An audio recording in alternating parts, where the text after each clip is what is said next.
भूत प्रेतों से जुड़ी 3 सच्ची कहानियां। लड़की की भटकती आत्मा। ये घटना पोरबंदर की है। ये सत्य घटना सोनल नाम की एक लड़की की है। सोनल एक मध्यम वर्गीय परिवार में जन्मी और पली बड़ी। अपने स्कूल के दिनों में सोनल काफी होशियार छात्रा रही। घर में माता पिता की हर बात मानना और घर परिवार के कामकाज में हाथ बटाना सोनल का स्वभाव था। जब सोनल 12वीं कक्षा में थी तब एक दिन अपनी सहेली के साथ पोरबंदर के समंदर किनारे घूमने गई। समंदर किनारे दोनों सहेलियां पानी में पैर भिगोने और बातें करने में मस्त थीं। तभी अचानक समंदर की ओर से तेज हवा का झोंका सोनल की ओर आया और पलक झपकते ही वो हवा का झोंका जैसे उसके शरीर से आर पार होकर गुजर गया। इस घटना से सोनल बुरी तरह डर गई, क्योंकि सोनल को उस हवा के झोंके के साथ हूबहू अपने जैसी दिखने वाली लड़की भी दिखी थी, जो सोनल के शरीर के साथ टकराकर सोनल के शरीर से आर पार निकल गई थी। उस वाकये के बाद सोनल की जिंदगी ही बदल गई।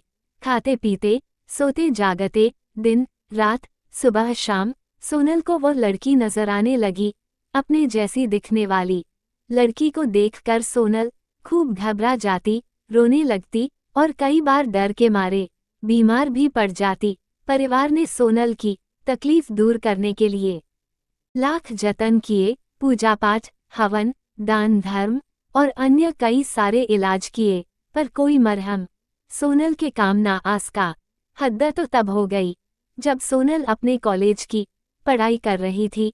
शहर के कॉलेज के प्रोफेसर ऐसे कमेंट पास करने लगे थे कि ये तो उसकी हूबहू कॉपी है, और सोनल को देखकर ऐसे अचंभित होने लगते कि जैसे पुराना पाप सामने आने पर कोई पापी अचंभित हो जाता हो।